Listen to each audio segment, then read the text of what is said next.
So, ladies and gentlemen, today I have a great pleasure of introducing you to this brilliant astrologer whom I promised literally a couple of years ago to bring him on, but somehow, some way, it just never happened till today. So, yes, I'm pretty sure you know who this person is, but let me again introduce you to Dr. Andrew Foss. How are you, sir? Very well, thanks. Thank you for coming on my channel. So, I've heard about you for so long, and especially your marvelous software, Shree Jyotish, which everybody has praised from Sanjay Rath to whomever I've known. So I wanted to actually, start a little before that. Like, how did you get into even in Vedic astrology and to then create a software like Shree Jyotish? Well, I was with Maharishi Yogi, and I was doing my wandering yogi bit, Oh. So I didn't think about these things, but I had been always interested in the stars. When I was at school, I was the president of the Astronomical Association. Then I worked at the Royal Greenwich Observatory and actually got a small paper published in Nature on astronomy, an attempt to find the 10th planet. But anyhow, then I went off and got into consciousness. But the day came when Maharishi started showing some interest in Vedic astrology, but we didn't know anything about it. So I just picked up some astrology book, which is a Western astrology book. And okay, so it worked quite well for psychology purposes. But then I got another book written by what at the time had been the most famous American astrologer, at least so I was told. And it was written in the middle of the Second World War. And his whole description of the development of the war, how it came about and everything, looked so perfect, Then he started making predictions, because I think it's written 1942. And they were all wrong. Okay. Then I thought, this system is not working for me, there's too many variables.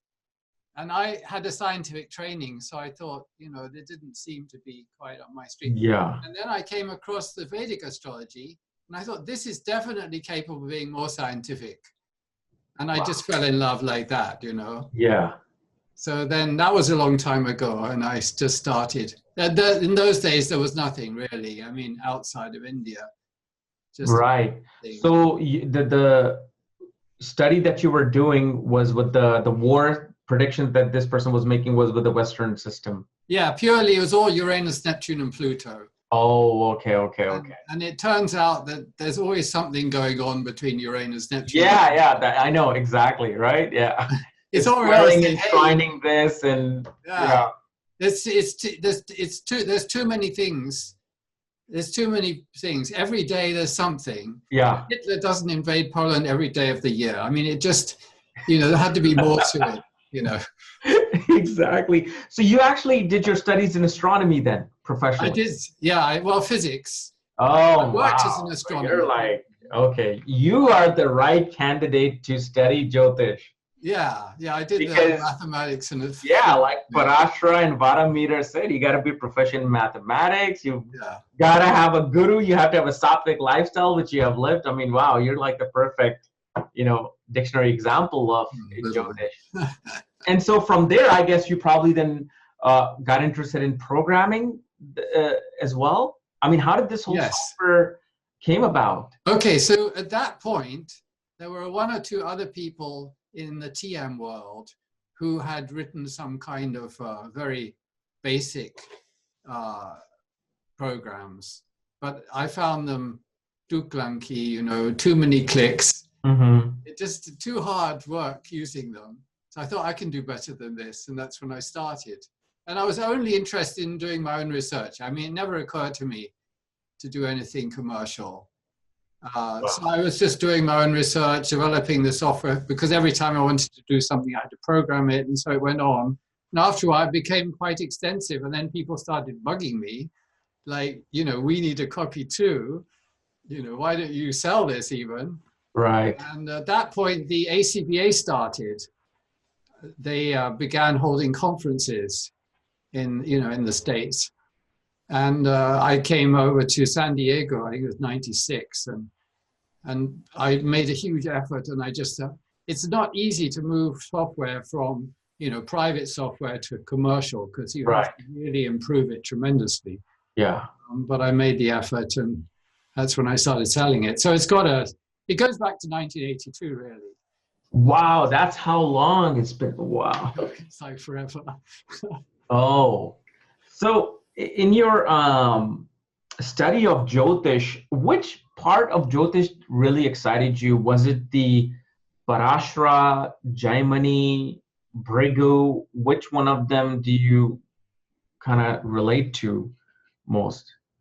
I have too much Gemini on my chart, so everything interests me. It's like, Okay, yeah. it's just like, show me something that's working. I'm interested in it, you know. Yeah. So I tried so many things, and the things that worked best for me, obviously, like everyone else, that's what everybody does, I guess. But you see, what I did was I couldn't find a guru. I wandered all over India looking for a guru. I was just going to ask you that. I'm like, who did you study under? Did you find a guru or? Well, in 1982, Maharishi gave me a job teaching at his academy in Rishikesh for 6 months. And then during that time, he sent an astrologer there to give some course. And so that was my first training. Okay. And at the same time, my room was next door to the professor of Sanskrit. So I also started getting classes in Sanskrit. So the whole thing started there in Rishikesh. Okay. Quite nice. So then after that, I was studying, but I was also looking. You know, I met so many pundits and astrologers wandering around India, and we had wonderful discussions, and I learned things from them, and they learned things from me a little bit also, I think. But nobody was really like the one. You know. Right. So then how did you learn all of it, just from the books? Well, I decided I was going to program everything in Parashara. Right. I just got the books and went through it, you know, line by line kind of thing. And I did all that. And then in the beginning of this century, I came across Sanjay Rath, and we invited him to come to London. It was the first time he'd left India. And he came and talked at BABA, the British Association for Vedic Astrology. And that was really his launch outside of India. And it was also my first experience with him. And then gradually I'd go to conferences he organized as a sort of independent person. But after a few years, he announced this course in the Jaimini Sutras. And I realized that I either joined it or I didn't, you know, it was like the moment. He's only taught it once anyway. He's doing a little bit of something now. But so anyway, that was 2007. Once I started studying Jaimini, it's a whole nother level. Yeah. And then he taught a course in Parashara. So that's like 5 years of Jaimini and 5 years of Parashara. So what it revealed was that even though, you know, there's a certain level of astrology which all of us kind of have, which is based on just the translations of these texts. But these astrologers who have, you know, hundreds of years of lineage behind them have so many tricks. Oh, yes. They just have these mountains of secrets which they just never discuss publicly.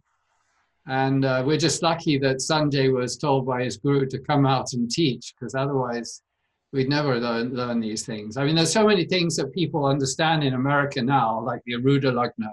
Yeah. Nobody heard of that before Sanjay came out. It just wasn't mentioned. And there's so many things like that. So he got, even the whole Jaimini thing has become a little popular now, thanks to him teaching it and spreading some of the knowledge around. But I still think it's not very well understood. No, because the thing about it is, it's so many missing sutras of Jaimini. Like even when they talk about the Karakamsha Lagna, you know, they only start, like even in the sutra, it's only like 4 or 5 different placements, not all the placements. And it's like you have to test and see what does this new placement mean that is not written about. So you see, when I first got hold of his book and the other books, I bought all the books, you know,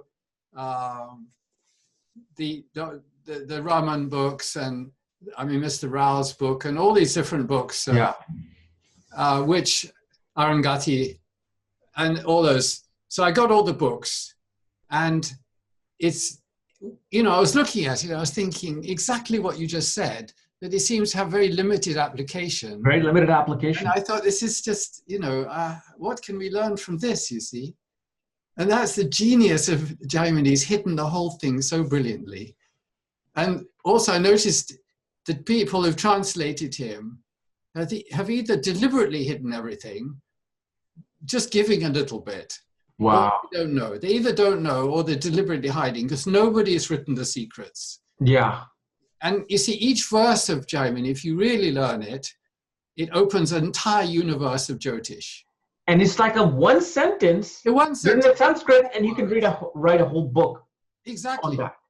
And when you traditional study of Jaimini, 1 week per sutra, and it takes 16 years to cover the whole book. So, wow.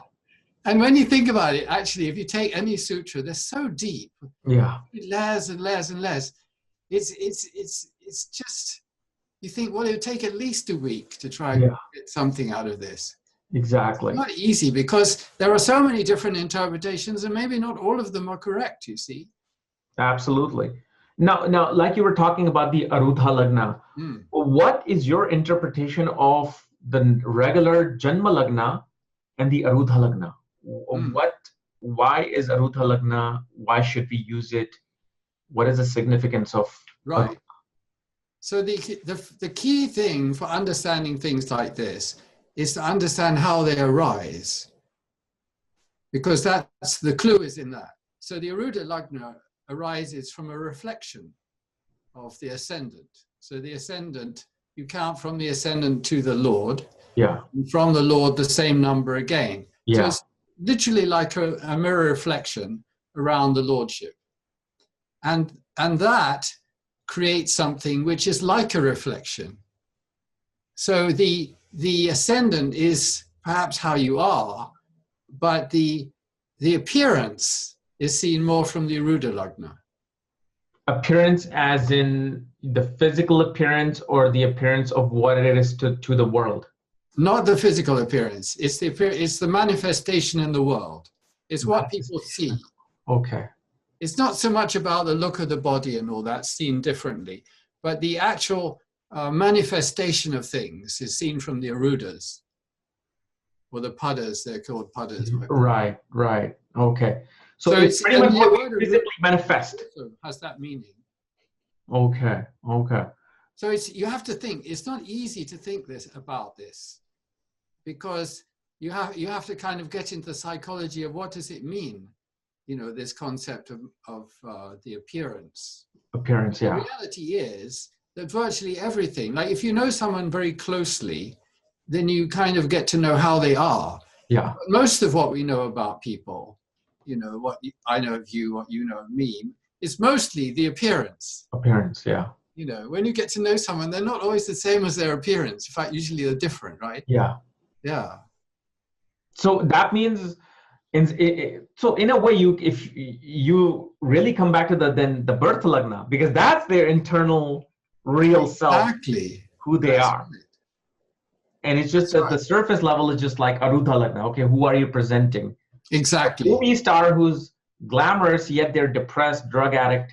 Exactly. Behind the scenes. That's it. You see, and people hire PR companies to improve their Arudha.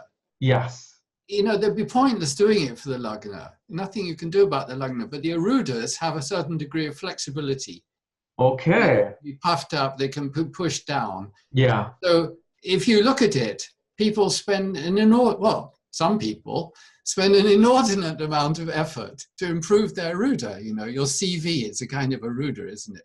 Yes. And, you know, your social media presentation, it's all Arudha. Arudha, So yeah. the more you look at it, the whole world is just Arudha. Exactly. That's a very nice way to put it.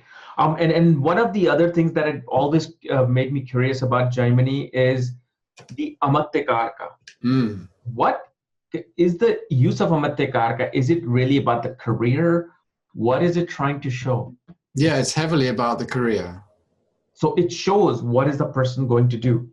It does. In their life. And It do you see that from a normal Lagna? Do you see that from Karakamsha Lagna, Swamsa Lagna, or Arudha? To really? Yes, that's right. You see, Germany has this word Swamsha. Yeah. He uses it a lot. Yeah. See, so first you have to understand, what does he mean by Swamsha? And there's multiple things that he means. Of course, that's Germany, you see. Yeah. So in fact, the word swa, when you study it carefully, is one of the little secrets, okay, it actually means for. So when he uses the word swa, then there's an implication that you can find 4 different things that are being discussed. For example, there could be at least up to 4 points from which this consideration could be undertaken. You know, like the Lagna, the Navamsa Lagna, the moon, the Atmakaraka. Yeah. So and all of them have some validity. It's not like one is the only one and the other's a mistake. No, when Gemini says something, all of them will have an application. See, it's a little tricky. Okay. So, I mean, what have you... If you study the particular sutras about the Amatya, then you discover the complications that he explains how to see it. But it's a bit complicated, you know. It's not just what you think. Like in your studies or in your experimentations, what is one of the simple way to use the Atmakaraka? Because everybody wants to know about career, money, income. Right. So Atmakaraka is what really fascinated me when I studied the Gemini. So what is one simple way the audience and all of us can understand the Atmakaraka through? Well, I've been collecting techniques for career. Okay. It's a project. I'm past 30 now. These are all serious, solid techniques. Okay. So the Atmakaraka analysis is one of them. One of them, okay. So for example, this book I wrote, The Yoga of the Planets. Yes, I actually have it. Right, great. So one of the techniques is to see, you see the Atmakaraka, because let me tell you something. So the Atmakaraka is the pivot point as far as the soul is concerned. It's the soul's view, which is different from the mind's view. Mm-hmm. You see, what we normally experience is all the mind's view. Mind's view, yeah. But behind that, there's the soul taking a view. But the soul doesn't really have a voice. It's just the witness of it all. But if the soul doesn't like it, it's not going to happen. The soul has kind of got a veto power. It's like the president who doesn't write the laws, doesn't vote on the laws, but he can veto them, right? And you can't override the veto of the Atmakaraka. That's the thing. There's no 66% of the Senate or whatever it is. Yeah. Ultimately, it's like you can't die unless the Atmakaraka has decided it's time. So the view of these different Charakarakas, because they're what's called the Ashtamurti, the Shiva, Lord Shiva appears in 8 forms. There's the whole theory of the Ashtamurti. This is all related to this astrology and the Charakarakas. And in fact, the remedies are based on this Ashtamurti principle and all that. There's like what I say, once you start on this thing, it's just fast. But anyway, so what you can do is you can look at the position of the Atmakaraka from the Atmakaraka. Don't bother from the Lagna or the moon. Just out from the Atmakaraka. And you can do it, you can use standard rules, say like it's in the Kendra. Then the person's soul sees their career on the soul level in a very positive light. It's fully supporting, because Kendras means full support. Mm-hmm. If it's gone to, say, the 6th house or the 8th house, then there's a soul level problem between with the career. And you're talking about from the Atmakaraka? Only from the Atmakaraka, because the Charakarakas are it's like one soul has split itself into 8 parts. 8 parts, okay. It's projected itself as the Amacha, which is said to be the one that the dearest one to you. Then there's the Bratri, which is like the, you know, your brother, but can also be the guru. Then there's the Matri and so forth. So the mother and the father and the son and the relatives and the spouse, these are all the sort of standard parts of a life. And so it's like you've separated yourself and now you're projecting into all these areas. So the Dharakarak, for example, is not the wife, it's your projection as the wife. So you're projecting that image onto some other person who's maybe something else, and to whatever extent it matches, so the soul is feeling good about it, we could say. So the same thing with the Amacha. So the Amacha doesn't necessarily decide, like you could end up doing a job because it paid you well, or whatever reason, maybe people told you to do that, but something inside of you is not really happy doing it. Right. You say, I should start a YouTube channel. I shouldn't waste my time doing this, whatever it was. You know, so it's like the Amacha is just telling us what the soul would like to do if it could. It's giving us some clues about that. Whether you manage to do that in this lifetime or not will depend on the position of the Amacha and various things. So it's like it's 11th from the Atmakaraka, that means one will be able to manifest and have the recognition through it and achievements. Not really, because you see the soul's not much bothered with all that. Okay. And it doesn't really have any drish. There's no sort of much relationship. The 11th house is important from the Atmakaraka, but it's on a different level. You see, you have to always remember these are soul level things. They're not to do with money, relationships, all that. Those things are, they're sort of an external level. They're all about Arudha, what's manifesting out there. But whether the soul likes it or not, we can see from the Atmakaraka. Whether the soul likes it or not, okay. Whether it's happy with what's happening. You see, it's very interesting and beautiful the way it works, actually. And then comes the question, I thought I'm the soul. I thought I am the one making the decision and hating it and liking it. Like if I don't like a job, I would leave it. You see, there's 2 levels of liking. The mind has its liking, but the soul also has its a kind of attitude. So, you see, and the mind is always calculating. The mind's calculating its benefit. You know, is this going to be beneficial for me or not? And how much am I going to get out of this? And all that. Those are all calculations going on on the level of the moon, we could say. But the soul is not bothered with any of that. It just has some kind of it's like a certain karmas to be experienced. And it has a certain sort of attitude towards the things. It's not calculating anything. I see. There's a kind of happiness. If something's flowing the way the soul wants, then there's a sense of deep satisfaction about it, which is not a mental thing. It's on a much deeper level.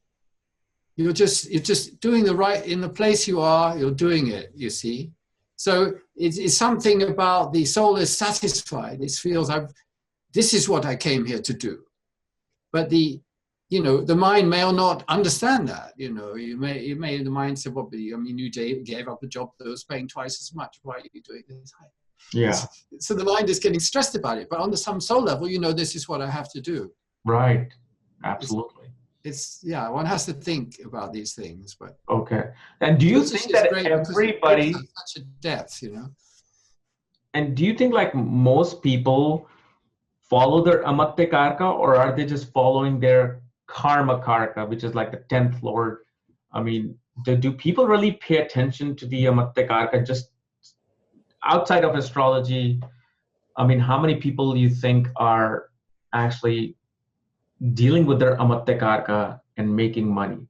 Or is that something that is like so hidden that only by certain, karma that you get to live your life through Amatyakaraka? I think the soul will tend to favor a direction that ultimately leads to what the Atmakaraka wants to do. Okay. Okay. And when you find it, then you'll feel that sense of rightness. That's very true. Very true. Because only when I started following my Atmakaraka is when I'm like, oh, I'm home. Exactly. Exactly. And then also in Vedic astrology, obviously we use especially Navamsa chart. Exactly. Why is Navamsa important, and what are some of the things that you should really consider Navamsa for that maybe most people don't know about? See, Parashara gives a lot of clues without saying things out front, you know. So but the key clue really is the number 9. So the Navamsa is obviously related to the 9th house. And that means that it's related to Dharma. That's why we say the Dharma is seen in the Navamsa chart. Mm-hmm. But what you gain through your Dharma is the 7th house. So that's how the marriage thing comes with the Navamsa chart. Because it's 11th from the 9th. Yes, it's what you acquire. It's the gain of the Dharma. You follow your Dharma, and out of that comes the 7th house, one's prosperity, one's spouse, and one's general benefit in life. And I mean, is that all, or like in Navamsa, they also see the strength of the planets? You have to see so many things. I mean, it's a huge thing. See, the two key numbers in Jyotish are 4 and 9, because the rashis and nakshatras join through the 4 and 9. The 4 represents the moon. Yeah. And it's because each nakshatra is divided into 4. 4. Naturally, because each day is divided into 4. Yeah. And then the 9, when you apply the nakshatras on top of the rashis, it divides the rashis into 9. 9. So it's actually, the moon is kind of imposing on the rashis, forcing them to go into a 9-fold division. And since the rashi is owned by the sun, that means that the number 9 goes to the father, while the number 4 has gone to the moon, which is the mother. So that's why this, obviously Chaturtamsha and Navamsa, there's 2 very important charts. But because the sun is the owner of the 9, so then that gives us some further clues. So that's why the issues that are more solar related are more related to the Navamsa chart. Wealth, dharma, status, and things should also be checked in the Navamsa chart. So in a way, you're saying that sun, in a way, controls the Navamsa. Yeah. Because usually they say Venus is the Atmakaraka of Navamsa. You see, that's with marriage and the Venus is definitely the Karaka for the 7th house. Okay. Definitely. And is it really true when they say, okay, so if you have an exalted planet in the birth chart, but it's debilitated in Navamsa, it falls weak? Mm. In your testing experience? Take, for example, the great saint Ramakrishna Paramahansa. Uh-huh. So he had exalted Mars and exalted Venus in the 2nd and 12th houses. Mm-hmm. But they're both debilitated in the Navamsa chart. So what? He didn't touch women and he didn't touch money. Okay. So because Mars or one of them were in the 2nd house of money falling debilitated, it just was not the concern. He didn't touch it. Okay. Because it would have invoked the debilitation. Invoked the debilitation. That's beautiful. That's one of the secrets of Jyotish, is that, there is a certain combination, but that thing has to precipitate at a certain point. And in order for it to precipitate, you have to do something. You take that particular step in that direction and bang, it happens. Yes, because certain activities always are activating something. Exactly. They're always activating something. Like, for example, if you get you get a car, it'll activate your fourth house in Venus. Exactly. And if Venus is bad, you're gonna dent that car, get into an accident. Exactly. Right? Okay. Exactly. That's right. So the advantage of, one service an astrologer can try and provide is to tell people that at this time you maybe shouldn't do that kind of thing. Absolutely. Now, if we go look at opposite, you've got a debilitated planet in the birth chart, but exalted in Navamsa. Yeah, that's a very powerful thing, you see, because the destiny is really in the Navamsa chart. Because the sun, you see, the sun is the ruler of time. So the experience in the Rashi chart is fine about where you start. But as time goes on, that Navamsa destiny is going to manifest. So you usually start a little bit down because of the debilitation. The chances of rising up are very good.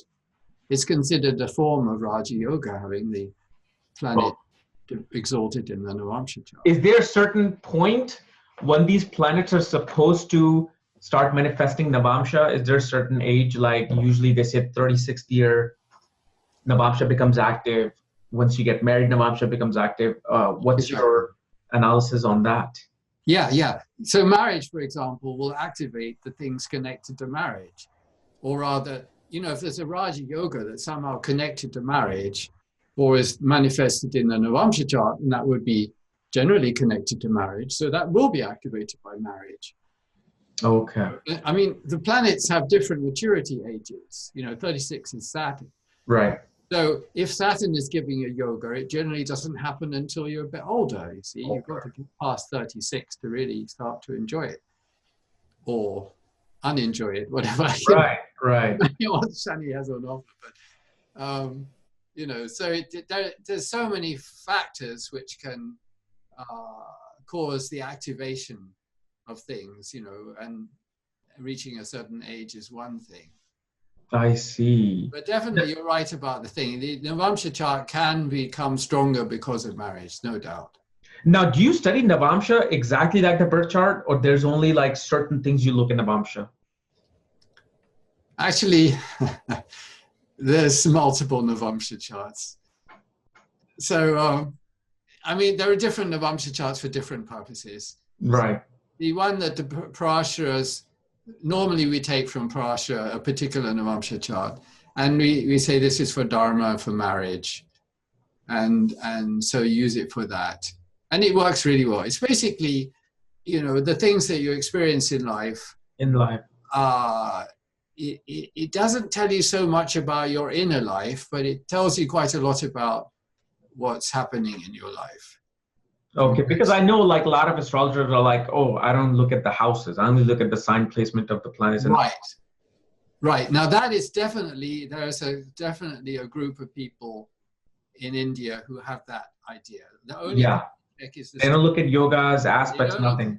Now my tradition doesn't follow that. They look at all the yogas, they look at all the aspects, everything. And in my experience, it totally works.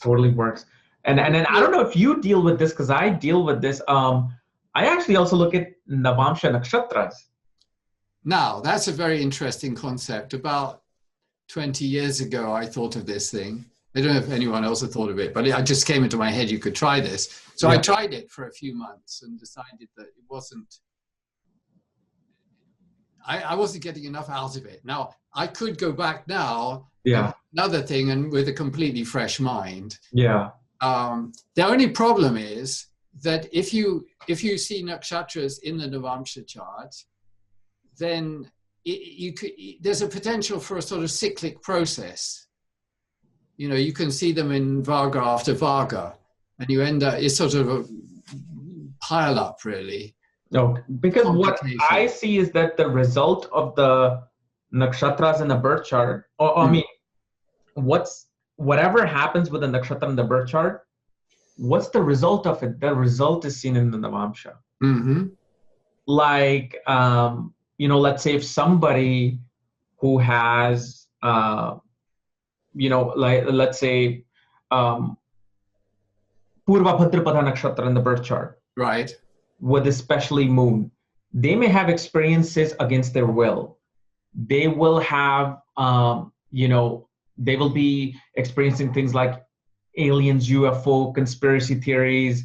They'll be follower of Kali and Durga. Right. They'll be this lionistic person. But in the Navamsa, if moon goes into Magha nakshatra, what it shows that by having experiences against their will and having experiences with they did not want, did not like, they ended up following in the path of their ancestors. They're like, the world is so cruel, so bad. I want to go into my protective family lineage and I want to study, let's say, Jyotish or Vedantic knowledge. Right. And so that manifests. That's something I have seen working really well. It might work really well. It might work. It definitely could possibly work. What I feel is that, Jyotish has a lot of flexibility for people to go deep, as long as they're following the core concepts. Yeah. You can go like that. And if you make a real study of it, you may become brilliant in that. And especially since we're talking about divisional charts, Sastyamsha is something that is least looked at. Yes, the most important chart. Daily practices, and yet I believe Parashara gave more points to Sastyamsha than birth and Navamsa. And so and I know it's changing in 2.5 minutes, but what is the actual Sastyamsha? What is it representing in a form? Okay, so this is the Sastyamsha is like way up there. It's like it's on a very high level. It's a big topic, but on a simple level, we think of it as like the karma of the past life. So if you want to read what happened in the past life and all of that, you can see it in the Sastyamsha chart, the D60.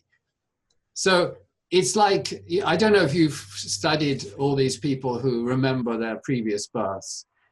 There's I've heard of that. Yes, I've heard of that. Yeah. There's an amazing number of great videos. Like there was one video I saw a few days ago where this kid, it was in the Balkans somewhere, and he kept talking about his previous existence and how he'd been murdered, and eventually led the people to the place where his body would be buried, and they dug there and found the skeleton.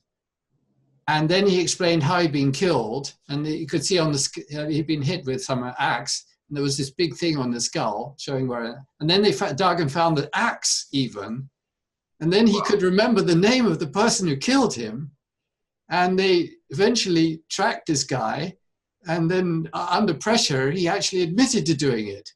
Whoa. Wow. Talking about solving your own murder. And this little kid is only like 3 or 4. He had a mark on that spot on his head. They found the original skeleton with the big cut mark, but the kid was born with a reddish mark right there on his skull. And this seems to be very common. Like people, very many, maybe a high proportion of the people who have these memories, they have some birthmark. If they were damaged when they died, if they were murdered or accident or something, some part of the body was damaged or diseased, then there's some mark which is related to that. So what it shows is that the impressions are stored somehow in some kind of psychic bundle, which persists when the body dies and eventually assumes the existence of another body, and those deep impressions contribute to the way that body develops. So you end up with a mark, and it's a sort of rational sort of explanation.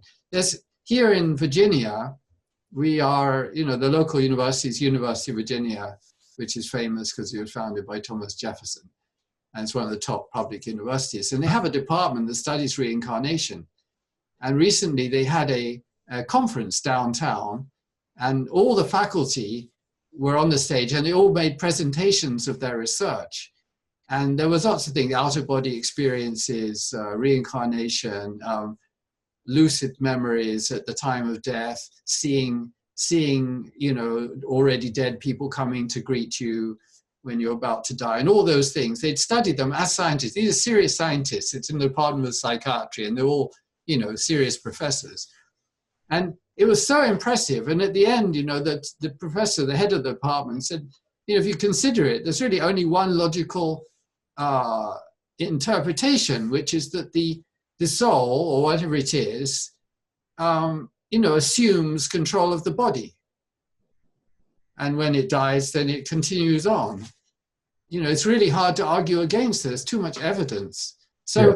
The point is that so when we're looking at the D60, we're looking at that level. We're looking at the level of the existence which came in and took over this life. So this life might have a particular certain karmas and things, but there'll be impressions which are brought forward from the previous life. And if those impressions are deep, they'll have a very significant impact on this existence, even on the body, but certainly on the mind and what it's interested in and the places it goes and all those things. So since all that is coming from the D60 chart, the D60 chart is really important, because if there's a crisis in the D60 chart, you bet you're going to experience that crisis. Right. Is there certain specific rules then for as a predictive astrological technique for Sastyamsha? Or is it something, let's say if somebody's going through Jupiter Mahadasha, you look at the results in the Navamsa, how it is, and then you'll go to the Sastyamsha where it's placed, what's going to happen, and those will be the subtle things that a person may experience. Is that how Sastyamsha would be analyzed, or is there... That is definitely the simplest way of doing it. And it works very well. Works very well. And then the yogas and aspects... Sorry, it's a big mistake to check the Rashi chart without checking the Navamsa and Sastyamsha. Right. It's bad. Yeah, so for example, let's say then if somebody has average Jupiter in the birth chart, average Jupiter in the Navamsa, but excellent in the Sastyamsha. So that means the manifestation is really the end say. The veto or the signatures are really coming through Sastyamsha then. See, you have to think. Suppose the exalted Jupiter in the Sastyamsha chart. So the person was perhaps some kind of brilliant person. Yeah. Unfortunate person in their previous life. Now, if the Jupiter is very weak or relatively, or let's say ordinary in the Rashi chart, that means that even though they've definitely brought some of that into this life, it's not really manifesting. But they'll have a hard time manifesting it. Yeah, that's right. They have memories of it. They have some aspirations perhaps, but it just maybe won't go anywhere. I see. It's got to, the Rashi chart has to allow it to manifest. It's like how Sanjay Rath says the bullet has gone through in the Navamsa with the Scorpion Aquarius sign. So you're going to have to pay that. That's the bullet that went through the West. Yeah, exactly. So, I mean, if there's some real problem in the Sastyamsha chart, you definitely will have some manifestation of that. But the Rashi chart will maybe protect you. I mean, it may work out better than it looks because of the Rashi chart having some, positive yogas protect. Okay. So you got to compare. Right. There's the cause and the situation around the effect. Yeah. Now, like I was talking to you about the dasha, there's Vimshotri dashas, Jara dasha, Yogini dasha, Shula dasha, there's Navamsa dasha, Padnadhamsa dasha. Does Vimshotri give us all the answers that we're looking for? Or do we really need to apply other dasha? And in your case, in your experience, which dasha has given you the best results out there? I think every astrologer should study a range of these dashas, and they'll come to their own preferences. You see, okay. there are multiple what we call nakshatra or udu dashas. Yeah. Vimshotri is one, Ashtotri is another. There's about 10. Yeah. So those 10 dashas, most of them are conditional. That means only apply to certain charts. Right. If it does apply to your chart, it may totally override Vimshotri. But because they're all nakshatra based, they're very strongly connected to the moon.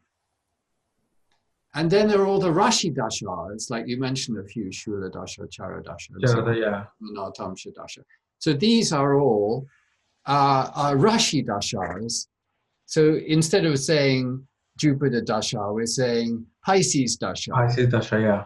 And there are rules that Jaimini gives. Right. And to some extent Parashara gives, but Jaimini goes into more deep depth about that, about how to analyze the Rashi dashas, but they're obviously related to the sun. So it's a different thing. There's the moon and there's the sun. So you have to think, what is the moon giving me? What is the sun giving me? It's like, the mother and the father. Mother and the father, yeah. So the father is the disciplinarian, the stereotype father, right? So he's laying down the law. It's the king. He says, these are the rules. Yeah. This is what you'll have to do. Break the rule, punishment, that's it. Don't come begging. So right. While the moon is like very flexible, all to do with emotions, experience, feelings, happiness, all these things are going on. So that's why there's a tendency to use the moon dashas more, because they're more related to our feelings and experience. But if you really want to make solid prediction, okay, this is going to happen. Yeah, that's the then sun. You have to use the lunar or solar based dasha. Exactly. That's where the Rashi dasha has become very powerful. What's your experience with Yogini dasha? Have you used Yogini dasha extensively? Well, Yogini is very interesting. And, there's been some research I know going on in India about how to apply it, which I'm probably going to add to my software. Okay, because I know they do the progression and... Yeah, the progression thing, I'm going to put it in the software. I mean, what I do is when I'm interested in something, I add it to the software just so I can do my own research on it. Right. Everyone else can enjoy as well. So we'll see. Because the trouble with Yogini Dasha traditionally is that it was heavily used for Tantra, especially kind of black Tantra. Oh.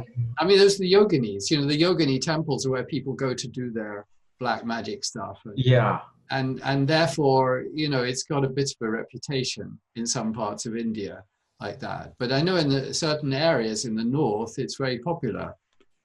So, that's why I put it in the software from the beginning, is because some people really use it a lot. But have you used it? I have not used it much, no. It's on my bucket list of research. Okay. So my last question for you is, which again, probably I would say 95% may not use it, but it's Upgrahas. Oh, yes. Gulika, Mandi, Yamakantaka that I was emailing you yesterday about, and Upaketu. How important are they, and what is their significance in daily practices or like professional practices? You're a great, you're ask all the questions. Yeah. Why not? I like it. That's the thing. I've just become a student. Whenever I'm in front of somebody, I'm just a curious student. I'm like a kid. Well, that's right. I think it's great. Yeah. Every one of your questions really deserves a very extensive answer.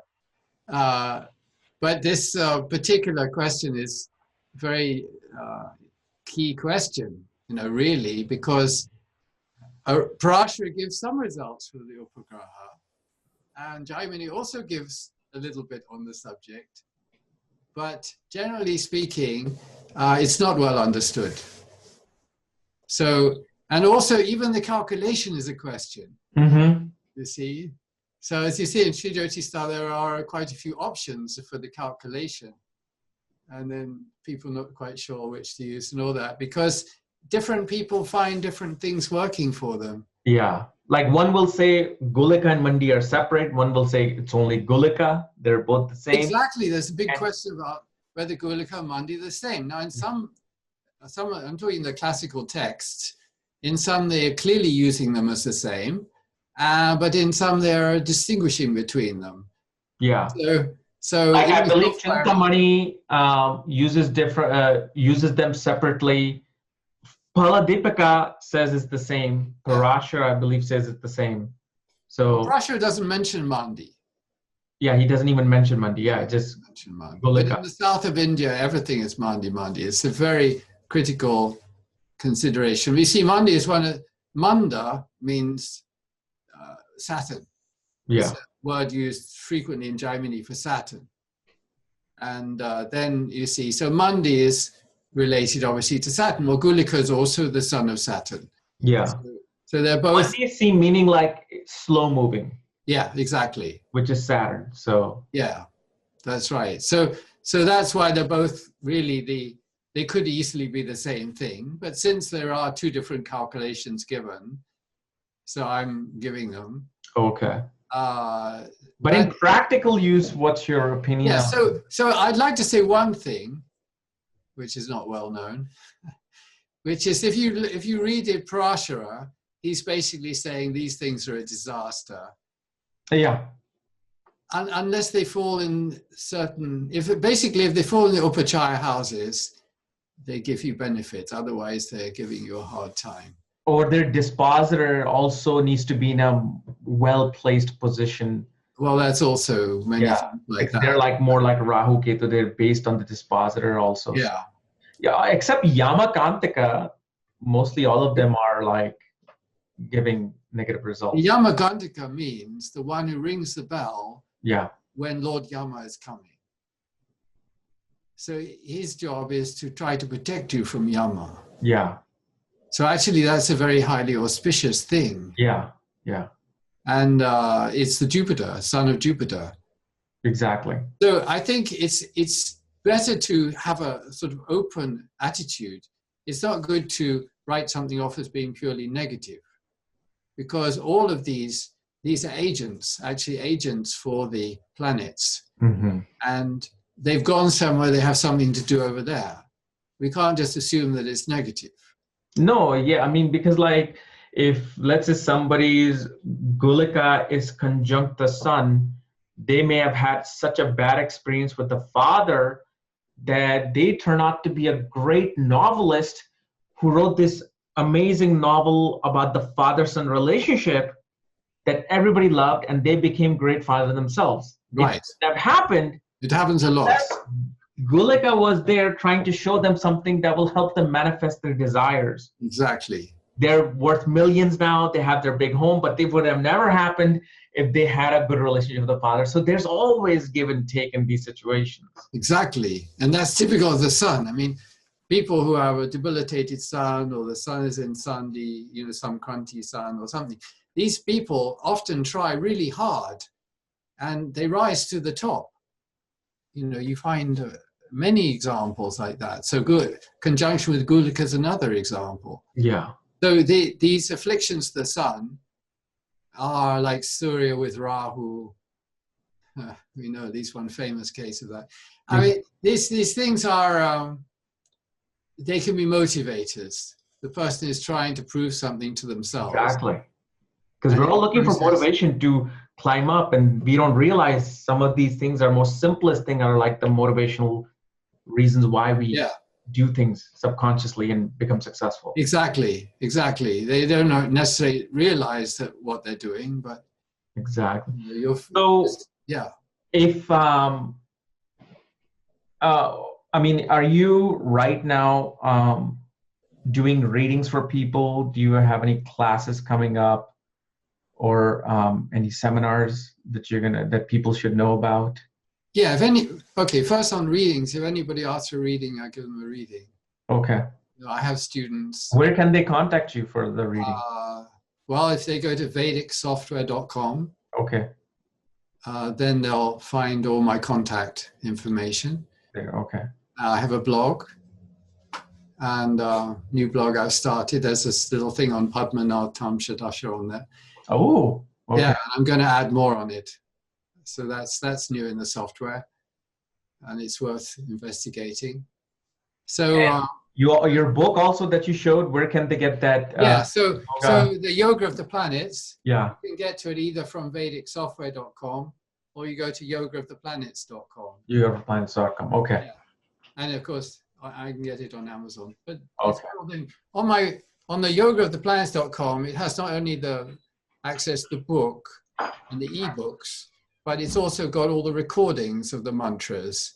Okay. Video and audio format. All right. They're chanted slowly so that they're easier to learn and hear. Okay. And also the videos have the Sanskrit, the transliteration and the translation along with the chanting. So I think people tell me it's quite useful. So all of that's available at yogaoftheplanets.com. Okay. And this book is, what is the main theme of this book? The Yoga of the Planets. Briefly. So this is, each planet has 108 mantras based on the 108 Navamsas of the chart. So what I've done here, I collected from the the best original sources I could get these lists, which were, you'll find if you look around the internet, it's not very clear. There's different lists and they vary and things. So I sorted out the best list, and then I put the mantras with the translation and commentary. Okay. So that it's quite a thick book. Yeah. 1,000 mantras. Wow. 525 pages. So and the thing is, when I wrote it, I was just interested in the mantras and their translation and what it means and all that. And I hadn't really thought about it from an astrological point of view. When I finished the book, then my guru explained to me the whole astrology behind this thing. So I put that in the book as well. He told me to do that. Wow. So then it turned out that these mantras relate to certain parts of the sky because they're connected to the Navamsas or Nakshatrapadas. And you can look up your mantras in the book. And it's usually highly interesting. I mean, it's actually quite insightful. And quite a few people doing Jyotish in North America and elsewhere have told me that when they look up mantras for clients or for themselves or whatever, they find things in here which they couldn't get out of the chart. Sure. Okay. It's a very interesting thing. And then there's some advanced techniques, which I explain at the back, for health and career and things like that. You can also, and then there's a chapter on the Vimshotri Dasha. There's a whole lot of actually profound things. Okay. Vimshotri, which came out of the ether somehow. I know. Well, all the information is in ether. We know how to get it. Once you studied enough Jaimini, especially, so something happens to your brain. Yes. And you start getting these insights. Yes. So, but it's very interesting. If you want to really work with Vimshotri Dasha, you should read what it's written in here. Okay. Because it gives a lot of the hidden sort of story behind the Dasha. Dashas, okay. So that's it. So then we've got a conference coming up in Sedona. Yeah. You'll speak. So you're coming in November, okay. Yeah, we're all going there. And I'm there, yeah. Yeah, I'm giving a workshop on the PowerPoints in the chart. The PowerPoints. So. Anyway, it's going to be good.